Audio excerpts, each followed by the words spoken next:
He used to be untouchable. We gotta unify. Once again, thank you, everybody. Without y'all, I wouldn't be on this stage. The face of hip-hop royalty.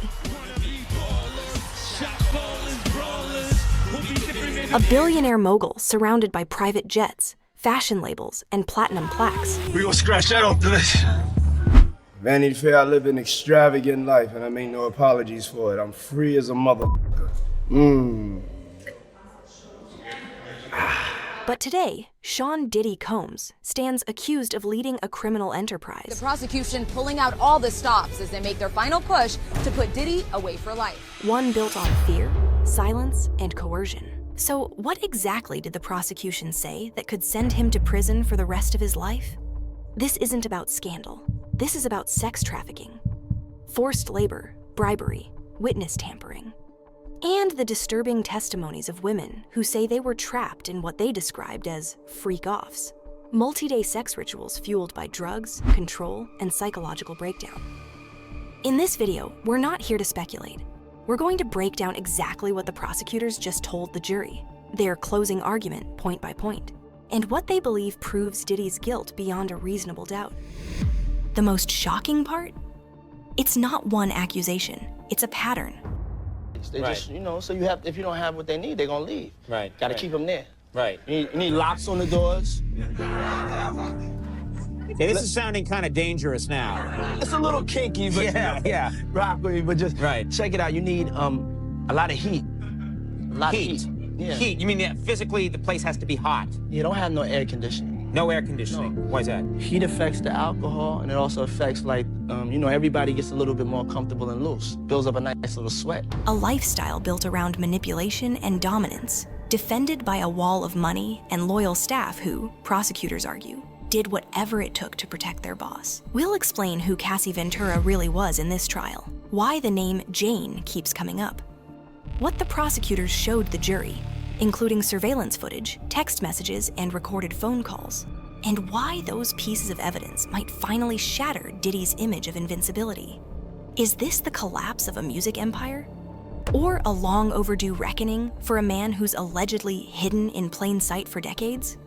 The courtroom has heard it all, from threats to Kid Cudi, to bribes in brown paper bags, to intimate abuse masked as luxury. The testimonies weren't just emotional, they were damning. The prosecution claims Combs used his staff like lieutenants, his businesses as cover, and his money as a weapon. But what happens when the victims speak, when the curtain drops? And most importantly, what story did the government tell to convince a jury that Sean Combs is not just guilty, but criminally responsible for a decade-spanning web of exploitation? Let's start with what the jury heard first.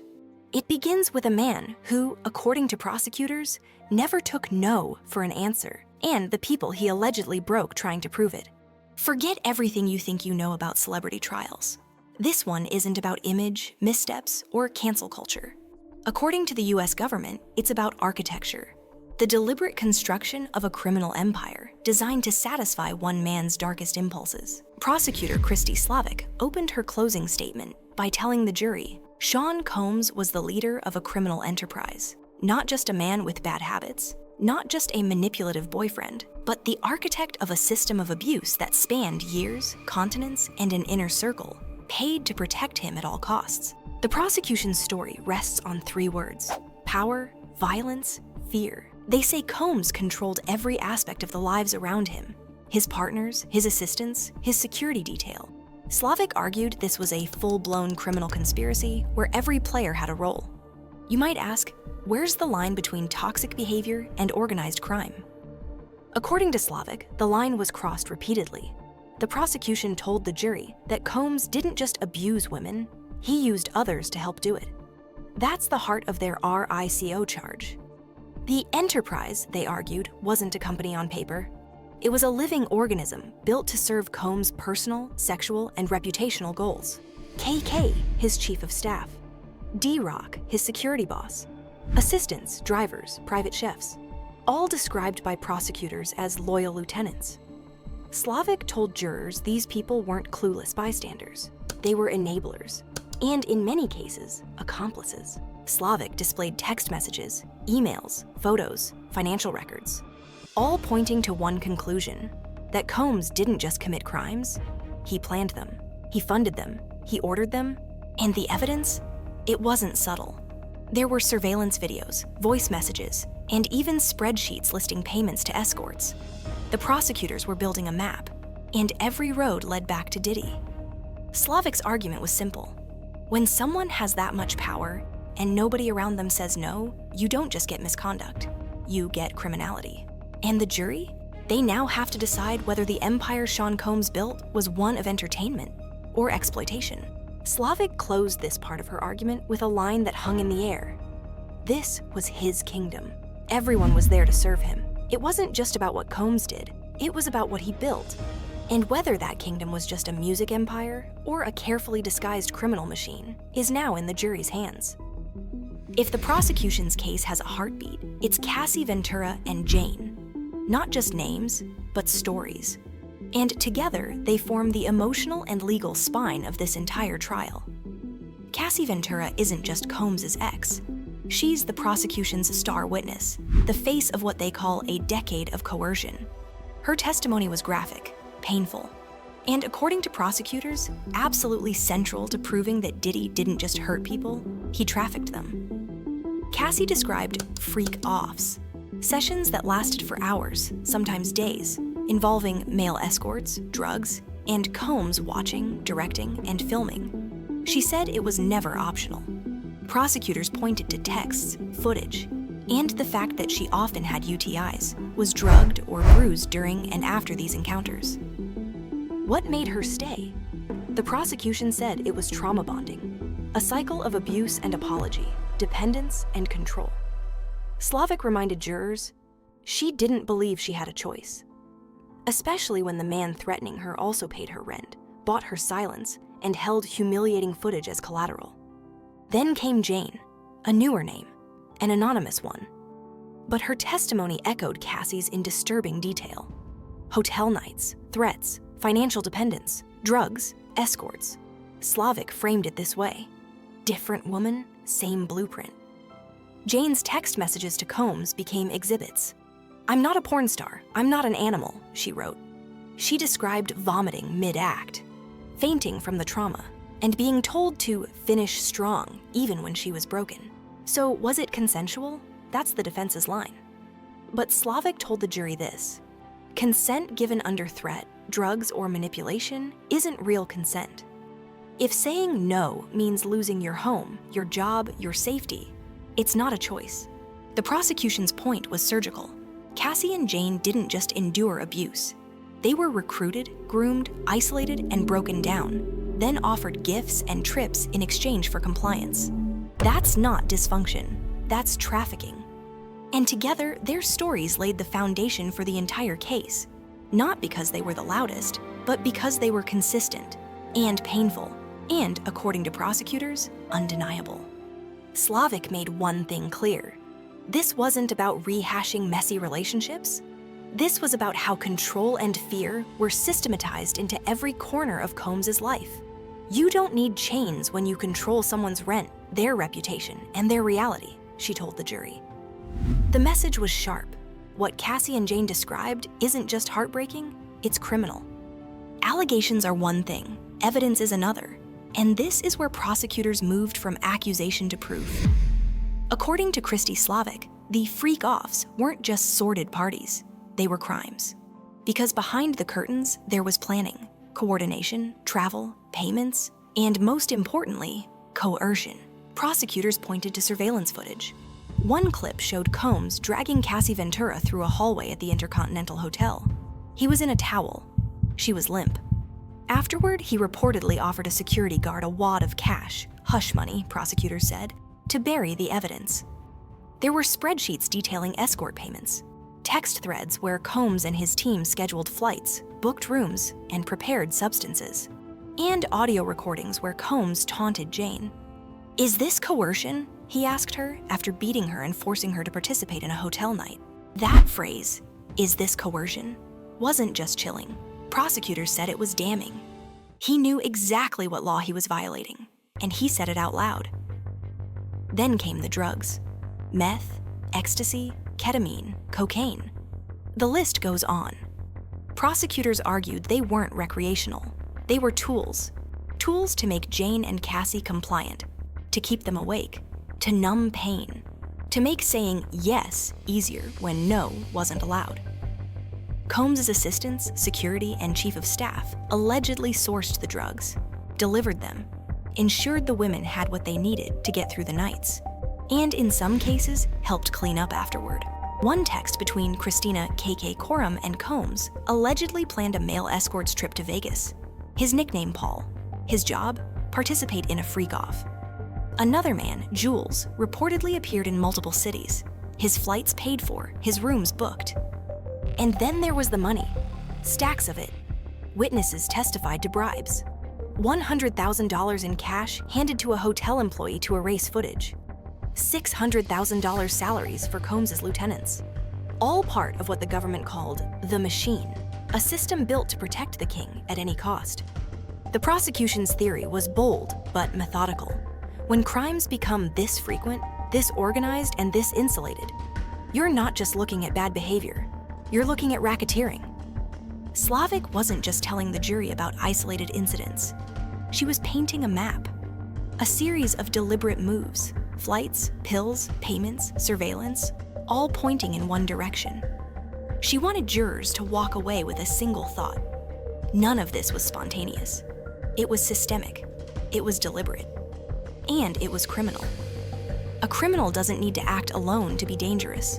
In fact, what made this case different, and more devastating, was that Diddy allegedly didn't act alone. According to the prosecution, he built a system, a corporate structure of silence, obedience, and protection. The prosecution called it his kingdom. Everyone around him was there to serve him. That included personal assistants, security, travel planners, stylists, and especially Christina Coram, his longtime chief of staff.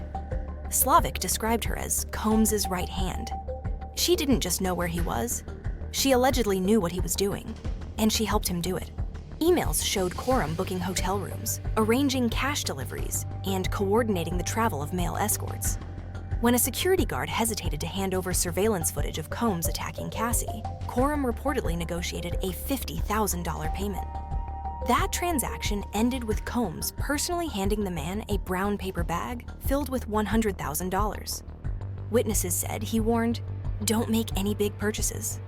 The people around Combs weren't just passive employees. They were described as loyal lieutenants. Slavic argued they enabled crimes by enforcing silence through NDAs, intimidation, or cold transactional loyalty. One former assistant testified he made $100,000 a year, 6 times that. Slavic's point was sharp. They weren't just well paid, they were paid to look away. And the price of looking away wasn't always money. It was access, influence, proximity to power. The music empire was the cover story. The real story, prosecutors said, was the criminal enterprise operating behind the glitz. Even when someone tried to walk away, like Capricorn Clark or Cassie, the system allegedly pulled them back.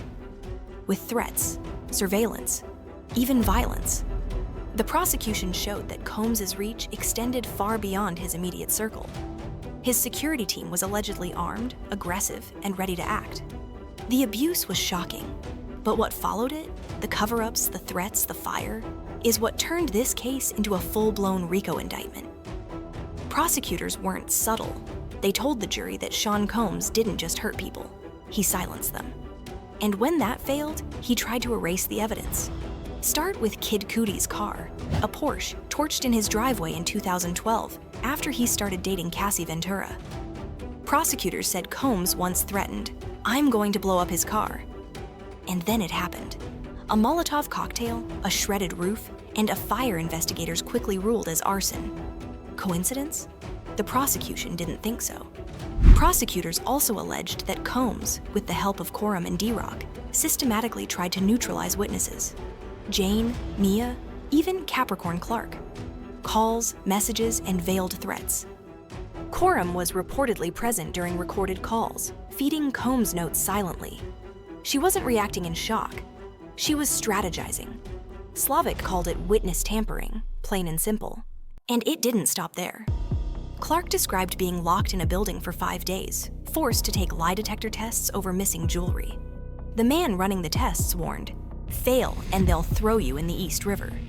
Slavic's words to the jury: "This is kidnapping." With the prosecution's closing arguments complete, the case now rests in the hands of 12 strangers. 12 people who must decide if what they heard over the past weeks, the abuse, the surveillance, the bribes, adds up to something more than scandal, something criminal. The legal stakes are enormous. If convicted under federal RICO laws, Combs could face 15 years to life in prison, not just for what he did personally, but for what he orchestrated: the enterprise, the culture, the cover-ups. But this goes beyond one man. Jurors have been instructed to weigh the evidence, not the headlines. But the prosecution made sure the evidence was unforgettable. Defense attorneys will argue these were consensual relationships, private choices, exaggerated stories. But the prosecution asked a single question that cut through everything. If this wasn't a criminal enterprise, what else would you call it? And that's what jurors are now left to consider. They have to answer: did Combs lead an organized pattern of abuse? Did he use his wealth and influence to protect himself while hurting others? For the women who testified, Cassie, Jane, Mia, this moment is about more than punishment. It's about recognition, a public acknowledgement that what they lived through wasn't just trauma, it was criminal. And for the jury, it's now time to decide if Sean Combs is just a music mogul, or the architect of one of the most disturbing abuse networks in recent memory. The courtroom is quiet now, but outside, the world is watching, not just for a verdict, but for a message. That power doesn't erase responsibility. That silence doesn't equal safety, and that no empire is too big to fall. We'll keep watching, we'll keep reporting, because power only wins when nobody's paying attention. If you want the next update, you know what to do. And maybe that's the point. For years, Diddy was the untouchable one. Now he's the one under the microscope. The people he once controlled, many of them have now taken the stand. Their words, their pain, and their truth are now part of the record. And sometimes the truth is the first crack in the armor.